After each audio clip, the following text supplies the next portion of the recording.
আল্লাহর নবীর সাহাবী হযরত আব্দুল্লাহ ইবনে ওমর রাদিয়াল্লাহু তাআলা ওনার একদিন আল্লাহর নবী কাঁধের উপর হাত দিলেন।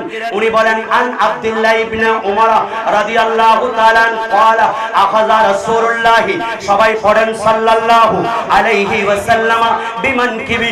একদিন আল্লাহর নবী আমার কাঁধের উপর হাত রেখে বলেন ইয়া আব্দুল্লাহ ইবনে ওমর, এ আব্দুল্লাহ ইবনে ওমর, কুন ফিদ দুনিয়া কান্নাকা গরীবুন আও আবিরি সাবিলিন। আল্লাহর নবী বলেন আল্লাহ আও আবিরি সাবিলিন, এই আব্দুল্লাহ ইবনে ওমর শুনে রাখো, এই দুনিয়াতে তুমি এমন ভাবে থাকবে যেমন তুমি একজন মুসাফির। কথা বলেন কিসের মতো? আজকে আছে কালকে, আজকে আছে কালকে, এইভাবে তুমি চলো।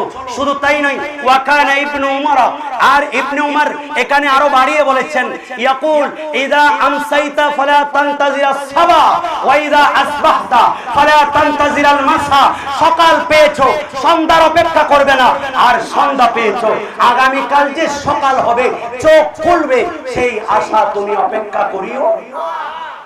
ওয়াসিহহাতাকা লিমারাদিকা, এবং তোমার সুস্থতা অবস্থায় তুমি তোমার অসুস্থতার আগে তোমার সুস্থতাকে কাজে লাগাও।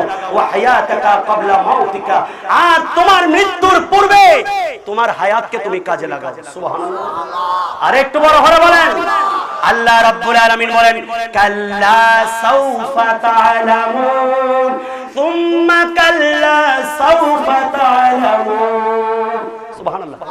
অচিরেই দেখবে যখন মালাকুল মউত জান কবজ করার জন্য আসবেন, এমন সময় দেখতে পারবেন আপনি জান্নাতি নাকি জাহান্নামী।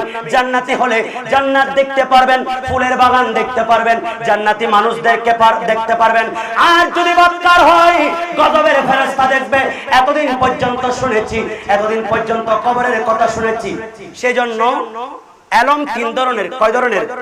একটা হচ্ছে এলমুল, একটা হচ্ছে এলম, এটা এলমুল ইয়াকিন, আরেকটা হচ্ছে আইনুল ইয়াকিন, আরেকটা হচ্ছে হকুল ইয়াকিন।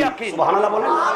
আল্লাহর গর্দে এতদিন পর্যন্ত শুনেছেন কত সুন্দর, কিন্তু এটা এই শোনাটা আপনার জন্য এলমুল ইয়াকিন, বাস্তব আপনি জ্ঞান শুনেছেন। আর এটা হচ্ছে আর আইনুল ইয়াকিন, যখন আপনি আল্লাহর ঘরে খানে কাবায় প্রবেশ করবেন, মাশাআল্লাহ কত সুন্দর আল্লাহর ঘর, রাসূলুল্লাহর রওজা শরীফ দেখেছেন, আইনুল ইয়াকিন। আর হকুল ইয়াকিন, যখন আপনি তাওয়াফ করবেন, কখন সাফা মারওয়ায় সাই করবেন, কখন রওজায়ে রাসূলের জিয়ারত করবেন, সেটাই আপনাদের জন্য আমাদের জন্য হকুল ইয়াকিন। সুবহানাল্লাহ। অনুরূপ ভাবে এতদিন পর্যন্ত আলেমদের সামনে বুরহান বলেছে মসজিদে, আরমান সাহেব বলেছেন মসজিদে, যে কবরের মধ্যে তোমরা এমন একটা সম্মুখীন হবে, মালাকুল মউত আসবেন। এতদিন পর্যন্ত শুনেছেন যেই দিন সাকরাতের বিছানা, আল্লাহর নবী বলছেন ইন্না লিল সাকরাতি, ইন্না লিল সাকরাতি, এই সাকরাতের বিছানাটা বড় কষ্টের। ইন্না লিল মাউতি সাকরাতুন, এই সাকরাতের বিছানা বড় কষ্টের। এতদিন শুনেছেন যেই দিন সাকরাতের বিছানায় শুবেন, সেদিন দেখতে পারবেন। আর যখন ময়দানে মাহশরে যাবেন, কবরে যাবেন, মুনকার নাকিরের সওয়াল জবাব হবে, সবকিছু বাস্তব অভিজ্ঞতা, হকুল ইয়াকিন আমাদের আপনাদের জানা হয়ে যাবে। আর আলা হযরত বলছেন যদি মানতে হয় আজকে মানো, সেই দিন মানলে কোনো কাজ হবে না। आज ले उनके पना, आज मदद मांग उनसे, फिर न मानेंगे कयामत में अगर माने गया। नियामते बांटता सलातुनिया।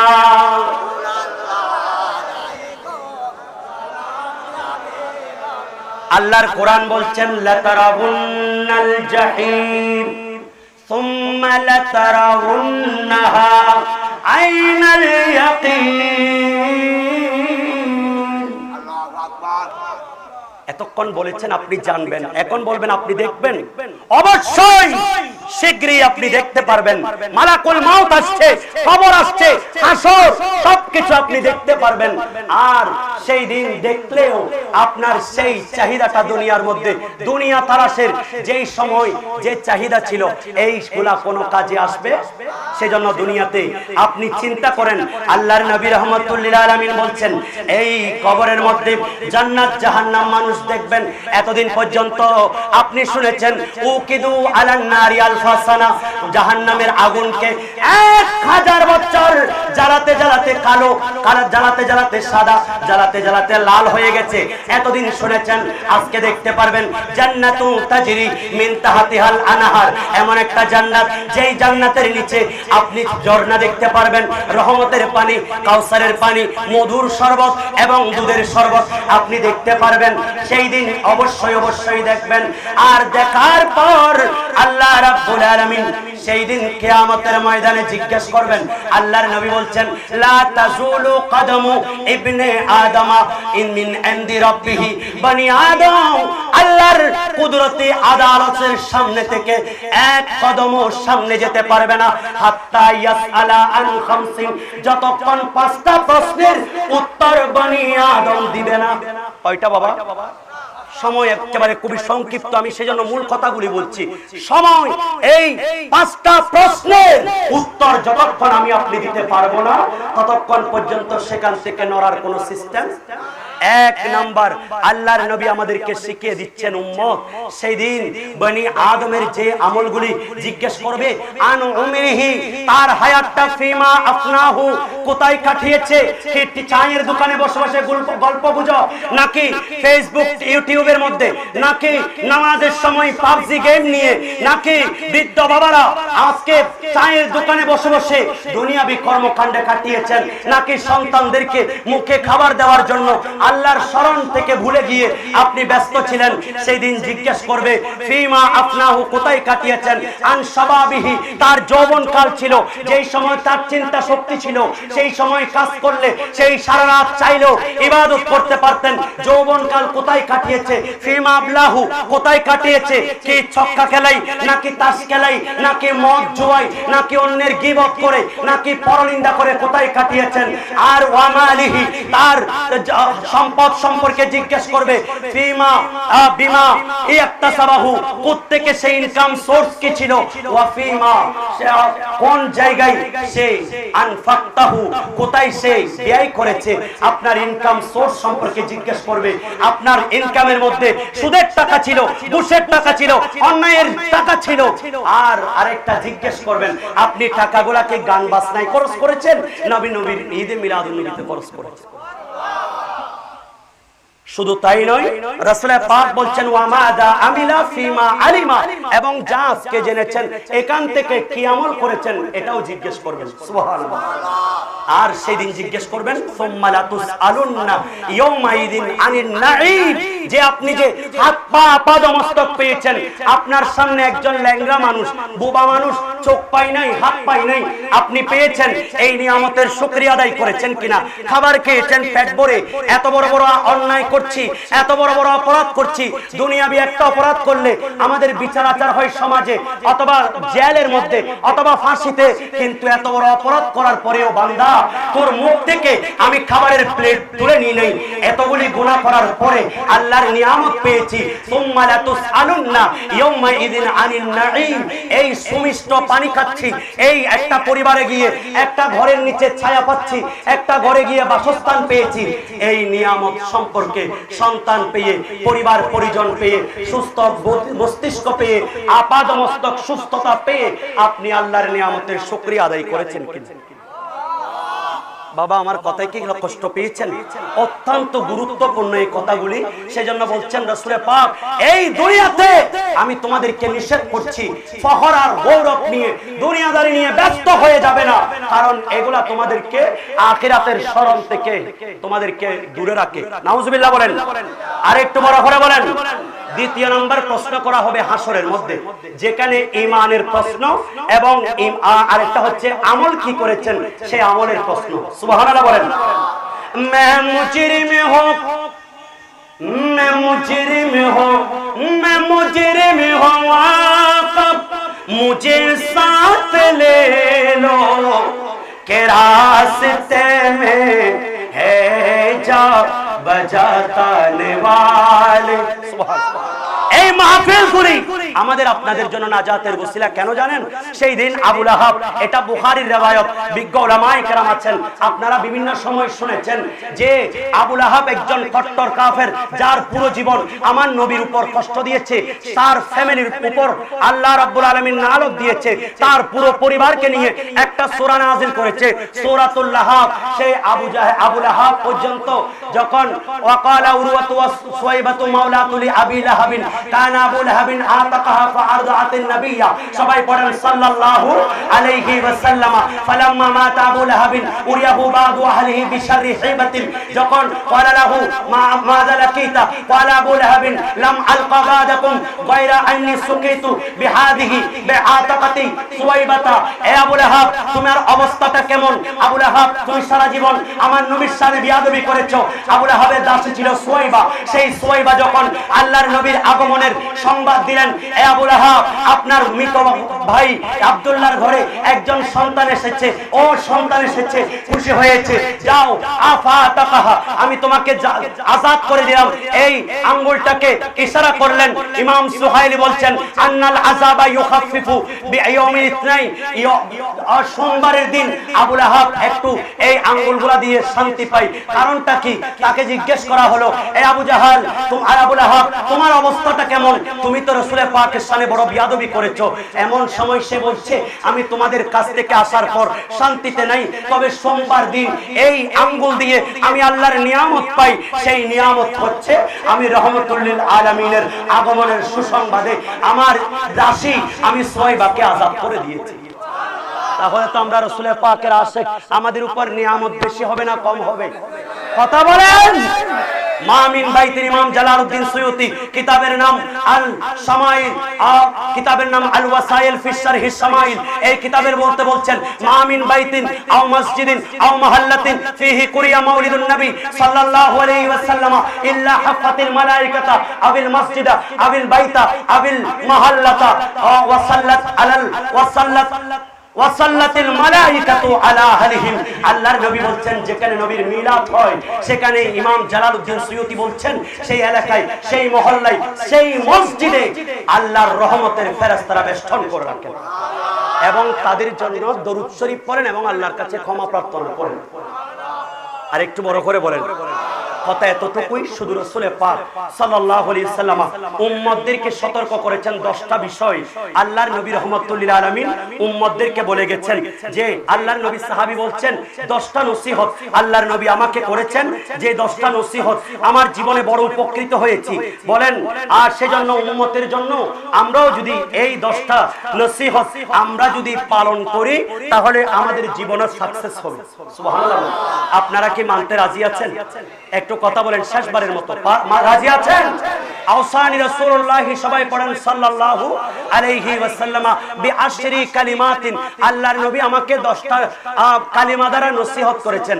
1 নাম্বার, ওয়ালা তুশরিক বিল্লাহি শাইয়ান ওয়া ইন কুতিলতা ওয়া হুররিকতা। তোমাকে যদি মেরেও ফেলা হয়, তোমাকে যদি আগুনে পুড়েও ফেলা হয়, এরপরেও আল্লাহর সাথে কাউকে শরীক করা যাবে না। আজকাল এক ধরনের কুলঙ্গাররা বলে আমরা নাকি মাজারে শিরিক করি। নাউজুবিল্লাহ বলেন। মাজার কি শিরিকের জায়গা নাকি জিয়ারতের জায়গা? এই দেশে মাজার ছাড়া ইসলাম কল্পনা করা যায়? মাজার ওয়ালারা এনেছেন ইসলাম, ঠিক কিনা বলেন? সেজন্য রাসূল পাক বলছেন ওয়া ইন্নী লাস্তু আখশা আলাইকুম আন তুশরিকু। তোমরা আমি নবী তোমাদের ব্যাপারে ভয় করছি না। এটাও বুখারী riwayat, যে কিতাবুল হাউজিতে ইমাম আল্লাহর নবী বলছেন আমি ভয় করছি না যে আমার উম্মত শিরিক করবে। সুবহানাল্লাহ বলেন। ওয়ালাকিন্নী আখশা আলাইকুমুদ দুনিয়া আন তানাফাসু, কিন্তু আমি ভয় করছি আমার উম্মত দুনিয়া নিয়ে ব্যস্ত হয়ে যাবে। নাউজুবিল্লাহ বলেন। সেজন্য রাসূল পাক 1 নম্বর নসিহত করেছেন, যদি মেরেও ফেলা হয়, যদি কতলও করা হয়, এরপরেও কখনো আমরা আল্লাহর সাথে শরীক করব। কথা বলেন, কয়টা হলো? কয়টা গেল? একটা। কয়টা? দুই নাম্বার আল্লাহর নবী বলছেন ওয়ালা তাউকান্না ওয়ালিদাইকা ওয়া ইন আমারাকা আন তাখরুজা মিন মালিকা ওয়া আহলিকা।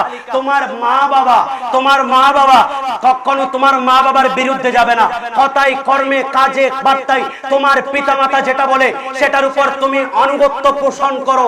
মা বাবার প্রতি সর্বোচ্চ রেসপেক্ট তুমি দেখাও।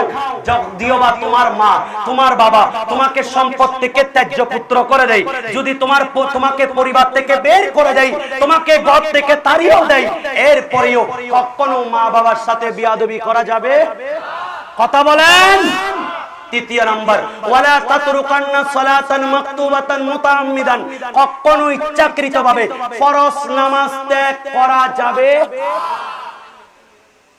কারণ ফাইন্না মান তারাকা সালাতান মাকতুবাতান মুতাআম্মিদান ফাকাদ বারিয়াত মিনহু জিম্মাতুল্লাহ। যারা এই ফরজ নামাজ ত্যাগ করবে আল্লাহর জিম্মা থেকে তারা খালি হয়ে যাবে, তাদের উপর আল্লাহর রহমত বর্ষণ। সেজন্য টাকা ইনকাম করলে বরকত নেই, পরিবারের সুখ শান্তি নেই, তার কাজকর্মের সময়ের মধ্যে বরকত নেই, দুনিয়াদারি নিয়ে ব্যস্ত এই নামাজ ছেড়ে দেওয়ার কারণে। নাউযুবিল্লাহ বলেন। ওয়ালা তাশরাবান্না খামারান। কখনো মদ পান করবে না। ফাইন্না রাসু কুল্লি ফাহিশাতিন। কারণ এই মদ পান করলে মানুষ যেই কোনো অন্যায় কাজ করতে দ্বিধাবোধ করে না। নাউযুবিল্লাহ বলেন। দ্বিতীয় 5 নাম্বার ওয়া ইয়াকা ওয়াল মাসিয়াতা ফাইন্না বিল মাসিয়াতি আল্লা সাখতুল্লাহ। যারা আল্লাহর অবাধ্য হয়ে যাবে, আল্লাহর নাফরমানি করবে, এদের উপর আল্লাহর গজব নাজিল হয়। এরা আল্লাহর গজব থেকে খালি থাকে। নাউযুবিল্লাহ বলেন। ইয়াকা ওয়াল ফরার মিনাজ যাহফ। কখনো যুদ্ধের ময়দান থেকে, আহলে সুন্নাত ওয়াল জামাত থেকে, সঠিক পথ থেকে, সুন্নিয়ত থেকে কখনো পর্যন্ত তোমরা কখনো এই দলটাকে ত্যাগ করবে না। সত্য পথ যেটা আছে, যতই আঘাত আসুক, যতই মুসিবত আসুক, ততক্ষণ পর্যন্ত ওয়াইন হালাকান নাস। যদি মানুষ ধ্বংস হয়ে যায়, এরপরেও হক পথ থেকে, যুদ্ধের ময়দান থেকে পলায়ন করা যাবে। ওয়াইন আসাবান নাস মাউতুন ফাসবুত। কোন একটা এলাকায় মহামারী এসেছে, এমন সময় যদি মানুষ মারাও যায়, সেই এলাকা ত্যাগ করে আরেক জায়গায় যাওয়া যাবে? ওয়ালা ওয়া আনফিক মিন আহলিকা মিন তাওলিকা। তোমার সামর্থ্য অনুযায়ী পরিবার পরিজনের জন্য টাকা পয়সা ব্যয় করো।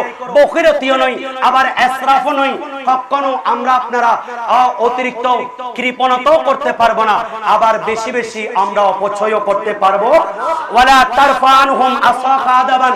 ছোট্ট ছোট্ট সন্তানরা আছে, কুল্লুকুম রাইন ওয়া কুল্লুকুম মাসউলুন আন রায়াতিহি।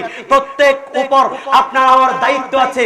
আপনার সন্তান, আপনার ভাই, এদের উপর আপনি আদব দেখানোর জন্য তাদেরকে আদব শিক্ষা দেন। তাদেরকে মুরব্বি দেখলে আপন আপন সম্মানিত চারিত্রিক বৈশিষ্ট্যে যারা উন্নত, তাদেরকে পায়ে ধরে সালাম সহ নামাজের জন্য মুরু আওলাদাকুম বিসসালাত ওয়া হুম আবনাউ সাবঈন ওয়া হুম